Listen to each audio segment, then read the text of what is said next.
Hey guys, what's up, it's Alex here. Welcome back to another video, and in today's video we're going to be speaking about how many Formula 1 races is too many, because over the last month or so I've been hearing quite a lot of rumours saying that we might go above the 21 or 22 that we currently have to 25 and maybe even more. But how much is too much? That's what I want to discuss in this video. But before I start this video properly, I want to quickly mention once again that we are doing a university fundraiser for our 20-minute motorsport documentary, and we really do require your help in this. Even if it's a donation of just £1, it really does add up. So we'd massively appreciate your help and support on that. That link is in the description down below. I'd be ever thankful if you can just help us out a little bit on that project. And the project itself will be uploaded on YouTube in May 2019. But nonetheless, let's jump into this video and speak about how many races in Formula 1 is too many. So it's not really been hidden under the radar since they started taking control of Formula 1, but Liberty Media really are trying to change Formula 1 for the positive, and I can understand why they might be thinking about adding more Formula 1 tracks to the calendar to increase the amount of races going on per season. I can understand it. They want to produce as much racing for fans as possible. But I've seen reports over the past couple of years, to be fair, saying that they could extend the racing season up to 25 races. So you've got to think, we have 52 weeks in a year, and if 25 of those are taken up with Formula 1 race weekends, that's nearly half. And of course you've got to include pre-season testing, time to develop at the end of the season, as well as post-season testing and in-season testing as well.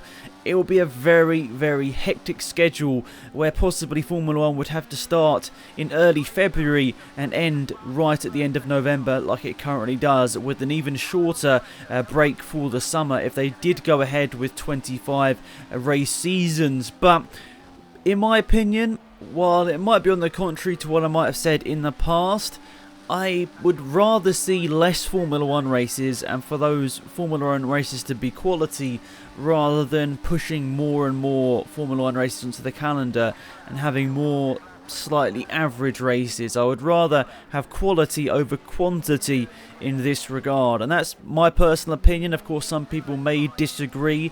Some people might think that we just want as many races as possible to ensure that we have 15 good races instead of 10. That's another possibility. We could actually end up having more good races, but I feel like a lot of these tracks that are coming onto the calendar, of course, Vietnam, we don't really know what's happening with it, but Vietnam doesn't really look like a track that's going to provide some insane wheel-to-wheel racing. It seems like a bit of a track like Baku that's going to cause a lot of drama, which I guess is good for Formula 1, but that's through crashes, and we don't want drama to be created through crashes, really. We want it to be created through awesome racing. So, I don't know, we'll see what happens with Vietnam, but maybe that wasn't the best example. But I think you get where I'm coming from here. I'd rather have races that will provide, or tracks that provide quality racing, rather than tracks that are just on the calendar for the sake of it to get the number up. So, in my opinion, it would probably be to the negative if we had more races in Formula 1, and it'd also mean that the championship would probably be decided earlier. So, you know, you could have a champion that's 100 or 150 points ahead. You know, someone could wrap up the championship at round like 14 or 15. Maybe slightly extreme, but it could happen if everything goes their way, and that's just because of the crazy amount of races. So it could go that way, but I suppose you could think about the other way as well. It could also leave the opportunity for the championship to be close right until the end. Say if someone was gaining time steadily throughout a season and they finally find a pace in the last 6 or 7 races and they mount that championship charge, that could also be interesting as well. But you kind of feel like a season like this, where we kind of knew after Japan, for example, that Hamilton was going to be the champion, the more races we have to wait after we know the championship result could be to the negative of Formula 1. So they've got to play this right if they decide to go this way. Now, I've been thinking about this, and if Formula 1 really did want to go to different venues and try different countries and different tracks, I've thought of an idea which I think could be quite cool and maybe have a similar effect.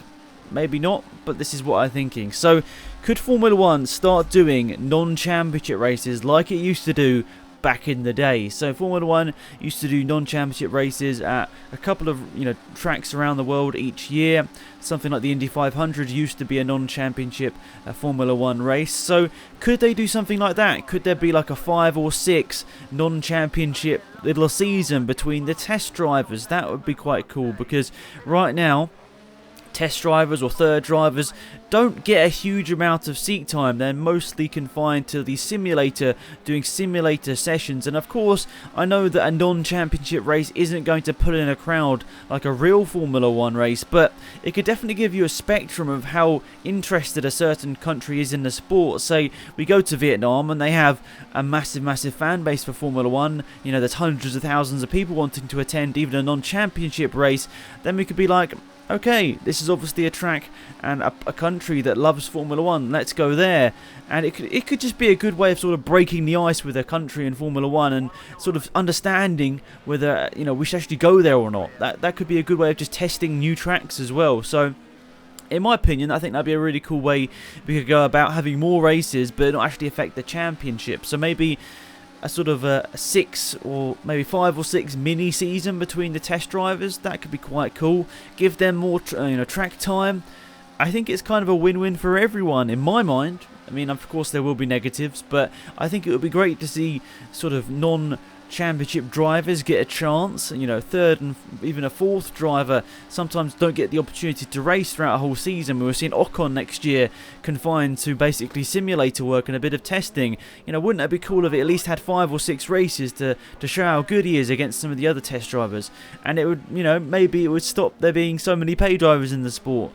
I don't know whether that's going to happen, but we'll see. That might be an option at least. People could pay to be in that mini championship rather than being in the actual championship.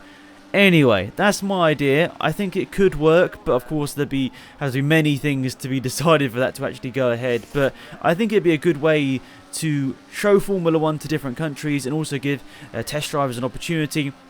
And just gauge whether we should be going to certain countries or whether we're going to maybe a track like Vietnam and there might not be any people turning up.